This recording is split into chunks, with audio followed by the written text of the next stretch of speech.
Apat kamay ang pangarap sa edukasyon para sa lahat. Sulong Kalidad. Ito ang Department of Education School on the Air. Sumasayang papawid sa DZXX 89.3. Member KBP, kapisanan ng mga broadcaster ng Pilipinas.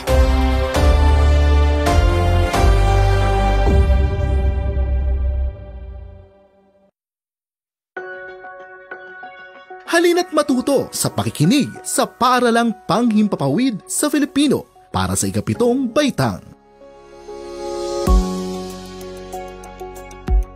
Magandang araw sa mga ginigiliw naming mag-aaral ng ikapitong baitang. Ito ang inyong Paaralang Panghimpapawid sa Filipino.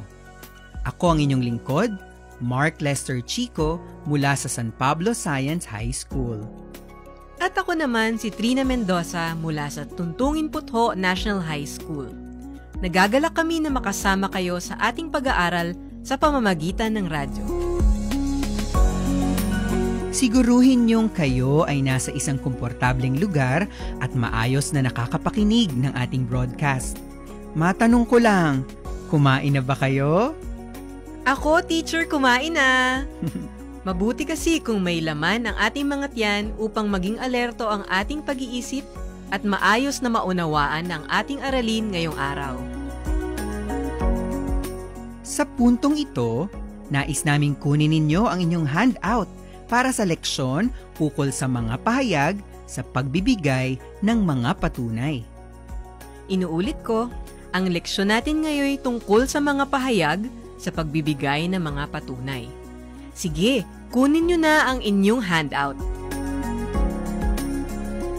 Bago natin simulan ang bago nating leksyon, halina't alalahanin ang inaral natin noong nakaraan. Sa ating nakaraang leksyon, pinag-aralan natin ang kahulugan ng kwentong bayan at ang iba pang mga katangian nito. Inisa-isa rin natin ang iba pang mga akdang pampanitikan. Sana'y naaalala nyo pang lahat ng mga yon, ha? Ngayon naman, ating alamin ang mga sagot sa nakaraan nating pagsusulit. Natatandaan nyo pa ba ang mga isinagot nyo? Kung may kopya kayo ng mga sagot nyo, pakikuha ito at tignan natin kung ilan ang inyong puntos. Sige, kunin nyo na. Para sa unang tanong, isa itong salaysay patungkol sa mga pangyayari sa paligid-ligid na karaniwang kinakatawan ng likhang isip ng mga tauhan. Ang tamang sagot dyan, kwentong bayan. Nakuha nyo ba ang tamang sagot?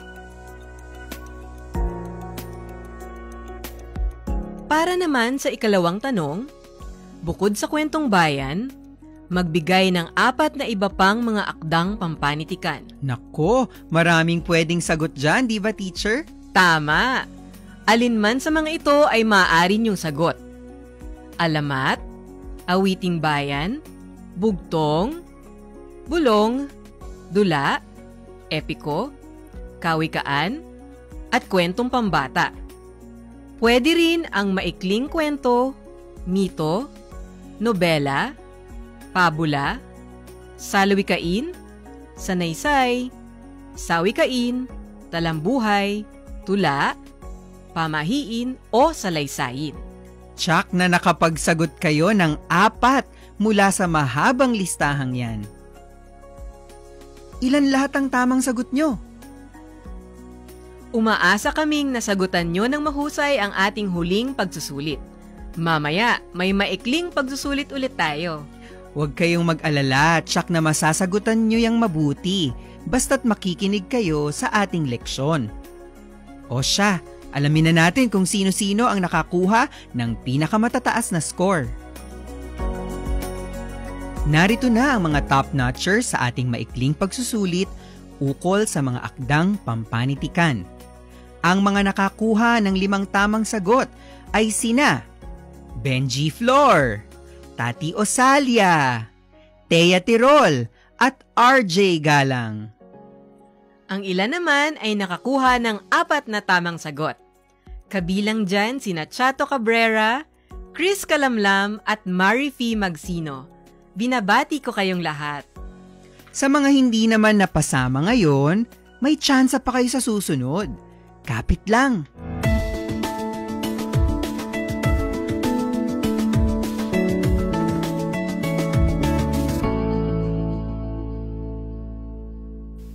ang umawit ng tungkol sa pagkaing tama sa abot-kayang halaga. Ang itlog! Bilog-bilog itlog, sa sustansya'y matunog, hari sa protina, katumbas ay baka, kay lakas ng bisig, kay tangkad ng tindig, sadyang pampalusog, paboritong itlog. Ang dalawang itlog ay katumbas ng isang hiwa ng karneng baka sa dulot na protina. Ito'y pagkaing tama sa abot-kayang halaga. Ang itlog! Yay! Ito'y hatid sa inyo ng kapisanan ng mga broadcaster sa Pilipinas at ng Nutrition Center of the Philippines.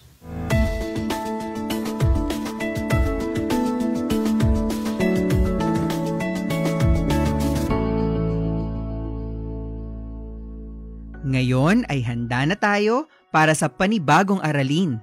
Game na ba kayo?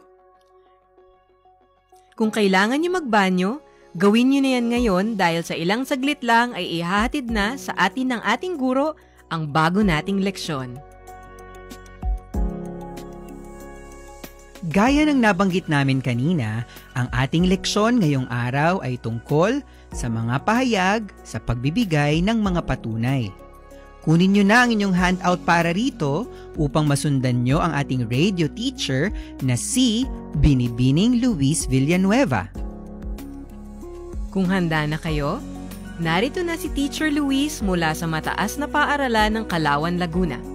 Sa lahat ng nasa ikapitong baitang, ito na po ang ating aralin bilang 2. Tuklasin at suriin. Magandang araw mga bata mula sa ikapitong baitang. Akong inyong guro, Luis Villanueva. Kung noong nakaraan ay tinalakay natin ang mga akdang pampanitikan, ngayon na may pag-uusapan natin ang mga pahayag sa pagbibigay ng mga patunay. Inaasahan natin na pagkatapos ng leksyong ito ay kaya nyo nang magamit ng wasto ang mga pahayag sa pagbibigay ng mga patunay. Handa na ba kayo?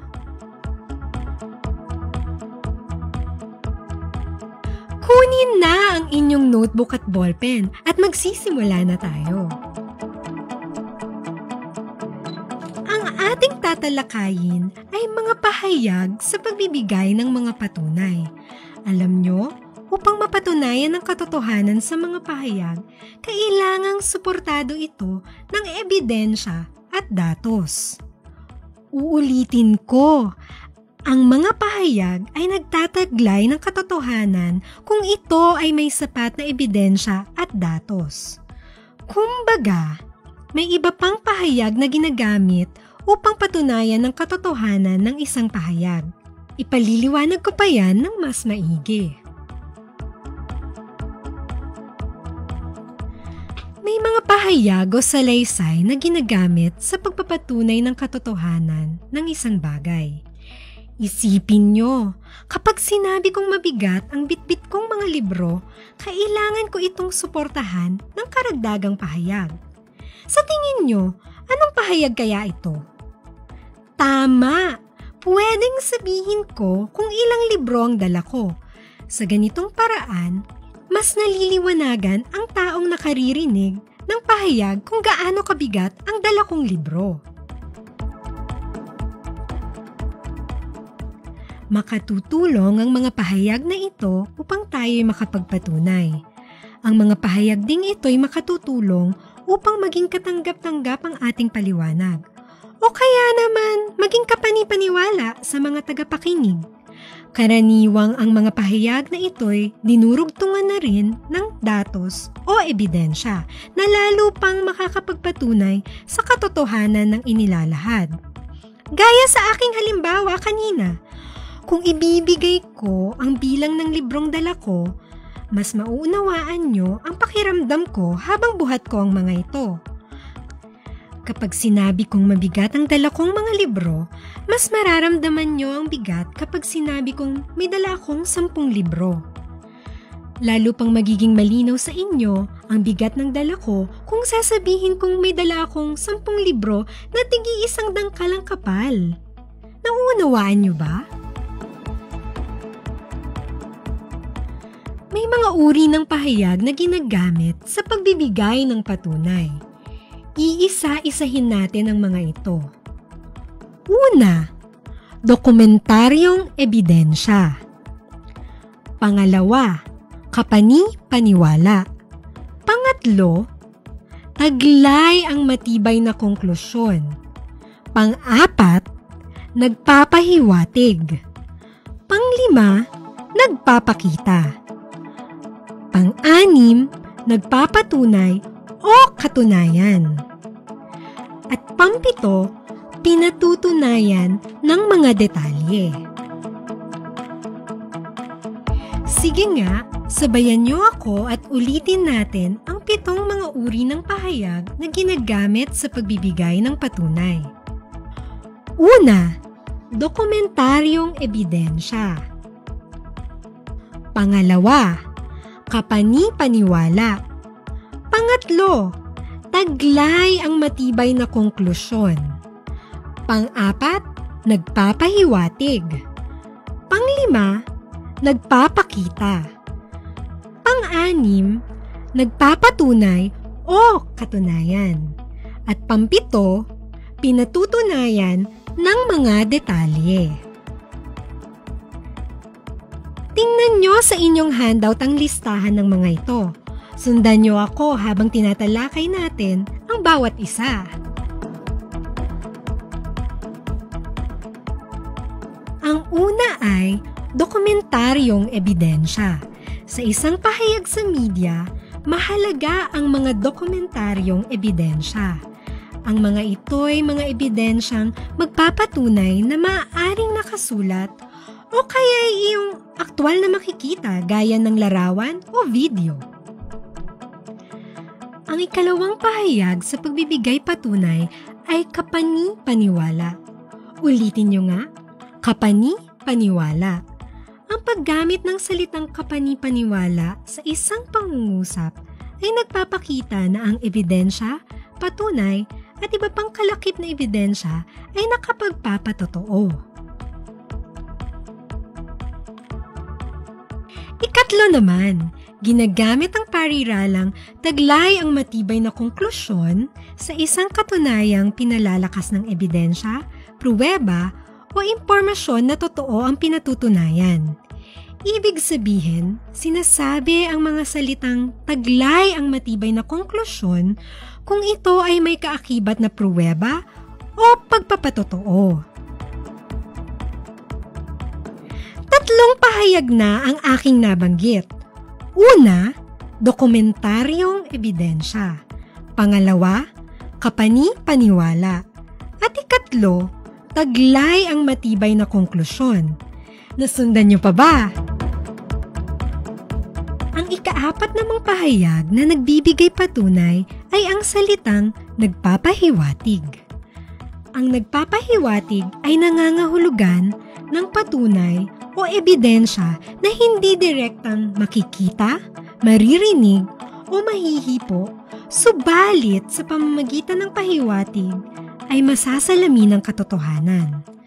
Kumbaga, ang isang bagay ay nagpapakahulugan ng katotohanan. Sa madaling salita, nagpapahiwatig. Handa na ba kayo sa ikalimang pahayag? Ang ikalimang pahayag sa pagbibigay ng patunay ay ang salitang nagpapakita. Tama! Nagpapakita.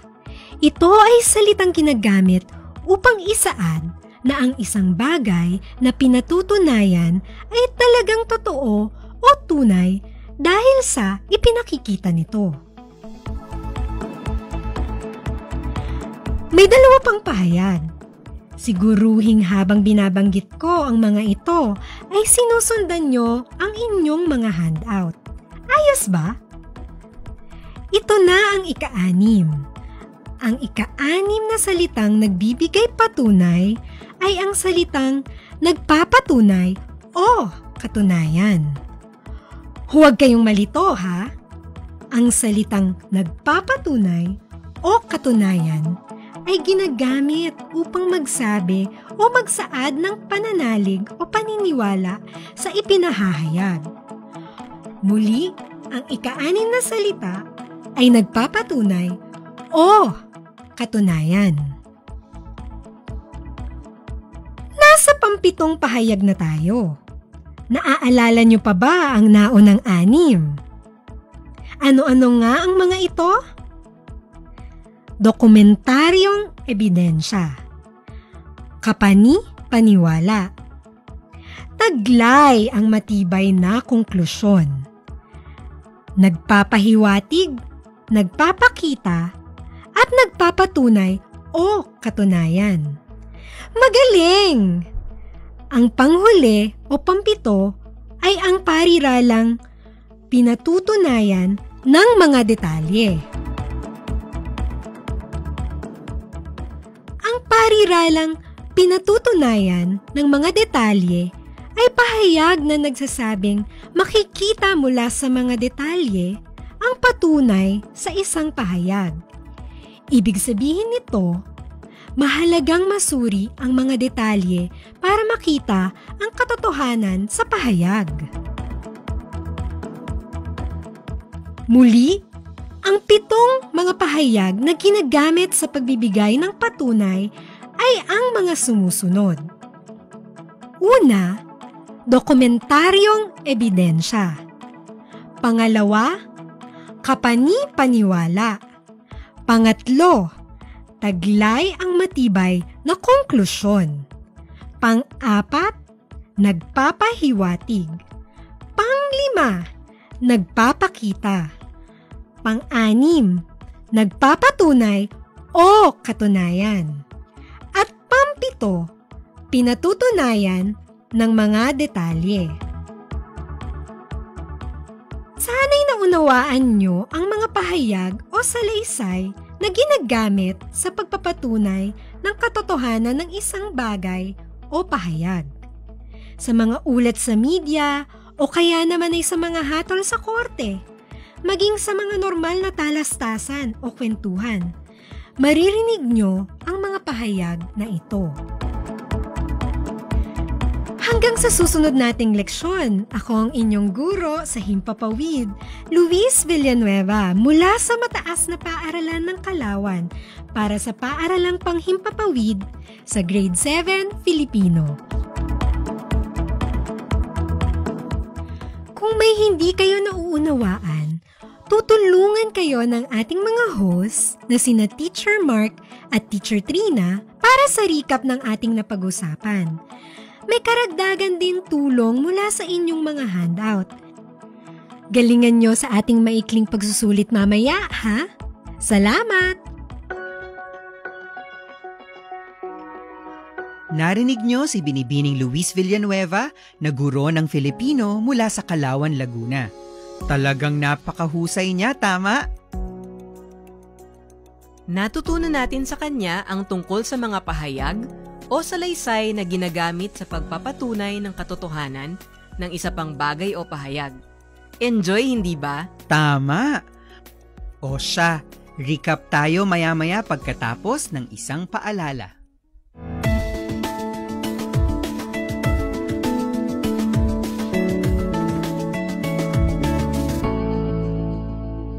Mahal mo ba ang sariling wika? Of course, it's great. I love it. Mama, para na lang sa side. My goodness, is that your crush? Shocking naman, is so kadir to death. Great, man. I really like this, you know. It's good to be back home after 1 year in the States. Ano ba? Sorry, boss. Hey, you make tusok-tusok naman may fishbowl, no? Jeff, come here. Okay, sit down. You better eat your breakfast, ha? Sige, you won't be cute.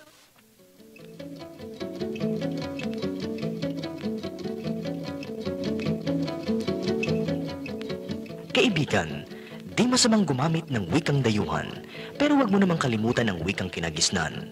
Ika'y Pilipino, may sariling wika sa sariling bansa. Alalahanin mo, ang di magmahal sa sariling wika ay higit pa sa mabahong isda.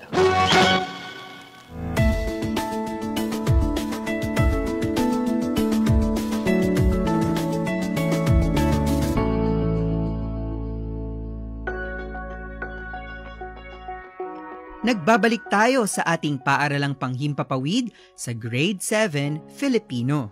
Ako pa rin si Teacher Mark. At ako naman si Teacher Trina. Kanina ay tinalakay natin kasama si Teacher Luis ang aralin ukol sa pahayag na ginagamit sa pagpapatunay ng katotohanan ng isang bagay. Balikan nyo ang inyong mga notes at tignan ang inyong mga natutunan.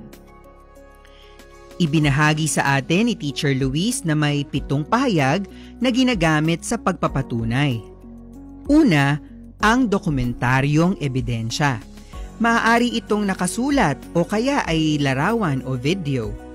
Halimbawa, pwedeng sabihin sa balita na, ayon sa isang larawang kuha ng isang netizen, nakapulang bag ang estudyanteng kausap ng biktima. Ang dokumentaryong ebidensya sa pangungusap ay ang larawang kuha ng netizen. Ang ikalawang pahayag naman ay kapani-paniwala. Halimbawa, nakasulat sa isang text ng inyong kaibigan. Dahil sa kanyang ikinikilos, kapani-paniwalang may gusto siya sa iyo. Uy, may nakarelate ba? O, heto naman ang pangatlo. Taglay ang matibay na konklusyon. Para ito sa patunay na may kaakibat na ebidensya, pruweba, o impormasyong totoo. Halimbawa, sa isang hearing sa Kongreso, taglay ang matibay na konklusyon, pinagtibay ng Kongreso ang batas na magbibigay ng prangkisa sa TV network. Ika-4 naman, ito ang pahayag na nagpapahiwatig. Heto ang halimbawang pangungusap. Ang pagkapanalo ng ika-7 baitang sa nakaraang intrams ay nagpapahiwatig ng kanilang pagkakaisa. Sa paggamit ng salitang nagpapahiwatig, maaaring masalamin ang katotohanan, bagaman hindi ito tahasang nakikita, naririnig o nararamdaman. Ang ika-5 pahayag sa pagbibigay patunay ay nagpapakita. Ito yung salitang nagsasabi na ang isang nakitang kilos o kaya ay nasaksihang pangyayari ay patunay sa katotohanan. Ito ang halimbawa.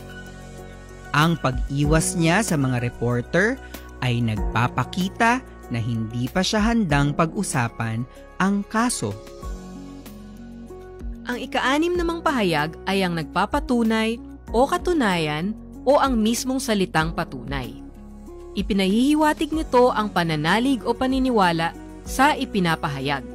Halimbawa, ang Pilipinas ang bansang may pinakamaraming kaso ng COVID-19 sa Timog Silangang Asya. Katunayan, inilabas ng World Health Organization ang huling tala ng kaso kung saan lumampas na sa 100,000 ang nagkakasakit sa bansa. Halimbawa lamang yan ha. At ang pang-7 pahayag na nagpapatunay ay ang pariralang pinatutunayan ng mga detalye. Ibig sabihin, nasa detalye ang patunay sa pahayag. Ang halimbawa niyan ay ito. Pinatutunayan ng mga detalye sa isinumiting report na puspusan ang paghahandang ginagawa ng mga guro para sa pagsasagawa ng physical classes sa susunod na taon. O hindi ba? Kayang-kaya na natin ngayong gamitin ang mga ganitong pahayag sa pagsulat ng sarili nating teksto gaya ng balita, video, liham at iba pa. Tama! Magagamit na rin natin ito upang sipatin ang mga nababasa, naririnig at napapanood natin sa iba't ibang uri ng media. Sa madaling salita, matutulungan tayo nitong alamin kung may kaakibat bang pagpapatunay ang mga pahayag na nakukuha natin sa araw-araw. Ngayong tapos na ang ating leksyon, oras na para tasahin o sukatin ang ating kaalaman o patunayan ang inyong galing ukol sa aralin sa mga pahayag na nagpapahiwatig ng katotohanan. Tasahin o sukatin. Kunin nyo na mula sa inyong kits ang quiz form. Punan nyo ang mga puwang na kinakailangan. Isulat ang inyong pangalan, seksyon at petsa ngayong araw. Ang petsa ngayon ay ika-7 ng Setyembre. Huwag ding kalimutang isulat ang bilang ng aralin kung para saan ang maigsing pagsusulit na ito. Aralin bilang 2 ang inyong isulat. Yan, tama yan. Handa na kayo? Itabi na muna ang inyong mga notes at makinig mabuti. May 3 tanong lamang tayong sasagutan. Isulat ang titik ng tamang sagot o kaya ay ang mismong sagot na hinihingi sa tanong. Naiintindihan ba? Hinga ng malalim. Kayang-kaya nyo to. Game na? Para sa unang tanong, magbibigay ako ng isang pangungusap. Tutukuyin nyo ang salitang ginamit sa pangungusap na siyang nagpahayag ng isang patunay. Uulitin ko, may isa akong pangungusap na babasahin. Kailangan nyong tukuyin ang salitang ginamit upang magbigay patunay. Narito ang pangungusap. Nararamdaman natin ang mapagsik na epekto ng global warming kasabay ang COVID-19. Ipinahihiwatig nito ang pabago-bagong panahon na nagpalala sa virus. Muli, narito ang pangungusap. Pakinggan niyong mabuti. Nararamdaman natin ang mabagsik na epekto ng global warming kasabay ang COVID-19. Ipinahihiwatig nito ang pabago-bagong panahon na nagpalala sa virus.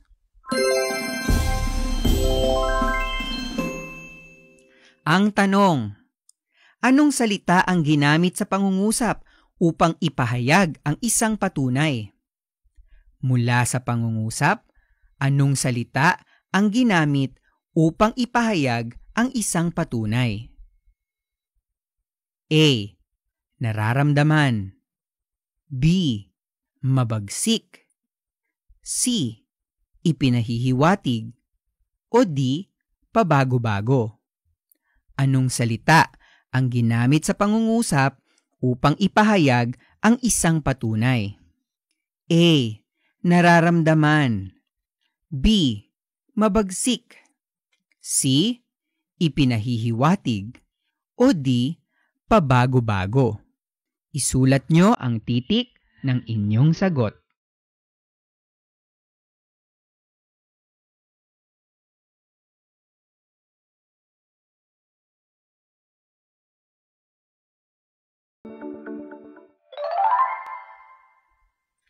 Ikalawang tanong. Anong pahayag ang ginagamit sa pagpapatunay kung saan pinalalakas ng ebidensya, pruweba o impormasyon na totoo ang pinatutunayan? Uulitin ko. Anong pahayag ang ginagamit sa pagpapatunay kung saan pinalalakas ng ebidensya, pruweba o impormasyon na totoo ang pinatutunayan? A. Nagpapakita. B. Pinatutunayan ng mga detalye. C. Nagpapatunay. O D. Taglay ang matibay na konklusyon. Muli, narito ang mga pagpipilian. Isulat lamang ang titik ng tamang sagot. A. Nagpapakita. B. Pinatutunayan ng mga detalye. C.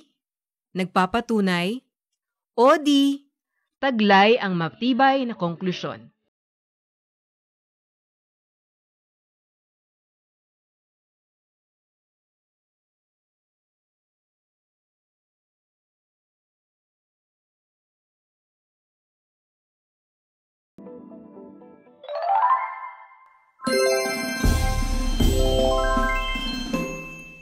Para sa ikatlo at huling tanong, isulat ang tamang sagot.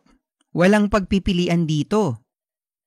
Ang tanong, ang mga larawan, video o mga nasusulat ay anong uri ng ebidensya o patunay? Muli, ang mga larawan, video o mga nasusulat ay anong uri ng ebidensya o patunay? Isulat lamang ang inyong sagot.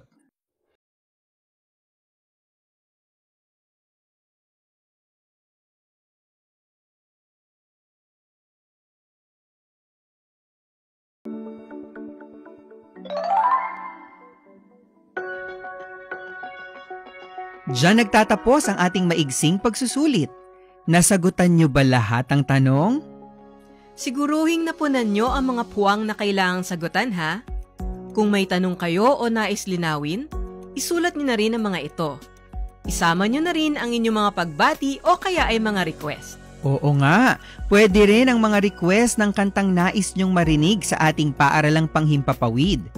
Pagkatapos ay ihanda nyo ito para makolekta ng ating mga guro o kawani ng paaralan o ng barangay.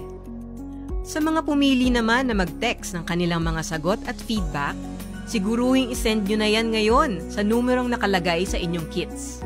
Pwede ring ipadala bilang PM o private message sa inyong guro sa Filipino.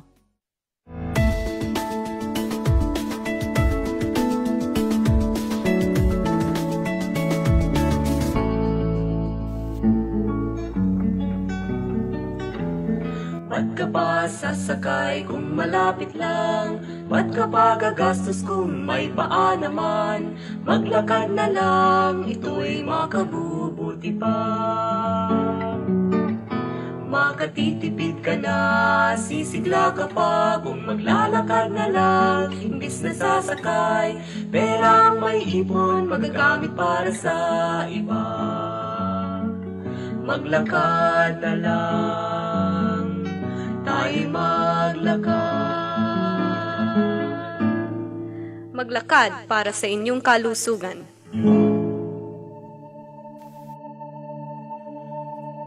Sa istorya na tumatakbo sa aking isipan, ikaw ay nariyan at kasama mo akong nangangarap na balang araw ay aabuting mga bituin. Habang pasan kita, buong mundo'y aangkinin. Para sa ating dalawa, hindi ka bibitiw. Kahit saan magpunta, pero ngayon nasan na? Nasan na?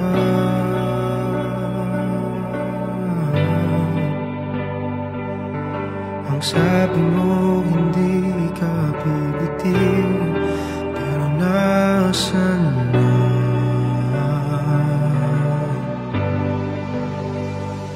Sa istorya ng totoong buhay ay ikaw ay lumisan.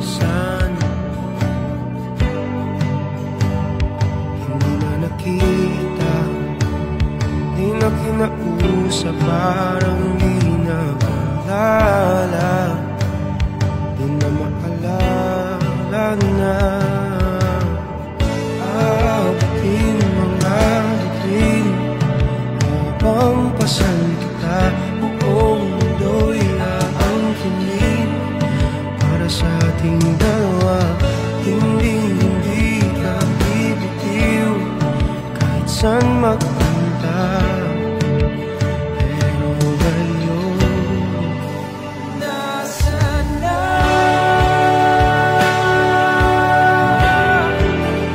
Nasan na?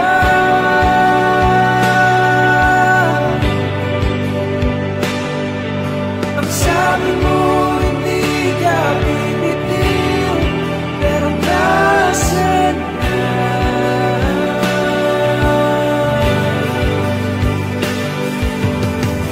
At sa gusto na ito, ako'y malaya na.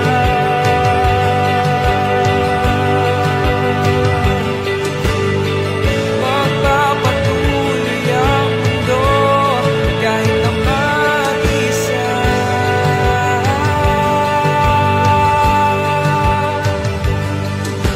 Sabi mo hindi ka bibitiw, sabi mo hindi ka bibitiw. Ang sabi mo hindi ka bibitiw, pero nasan na?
Narinig natin ang awiting istorya ng The Ones.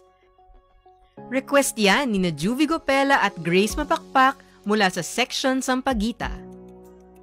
Kung may request song din kayo, isulat lang sa ating feedback form o kaya ay i-text o ipadala sa Facebook.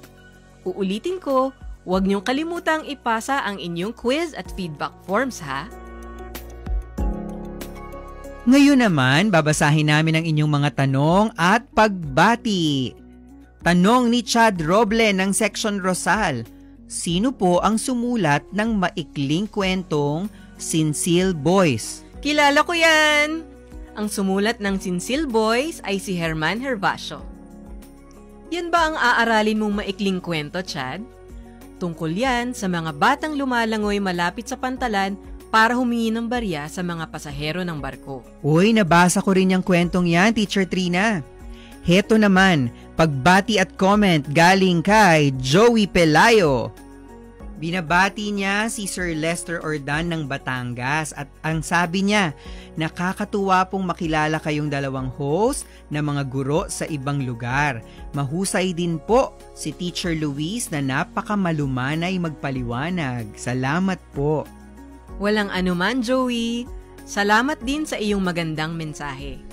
Ito naman galing kay Gadi Canonyo. Ang sabi niya, kulang po ng isang handout ang kit ko. Oh, naku, wag kang mag-alala, Gadi. Ipadadala sa'yo ng ating kasama ang kulang na handout.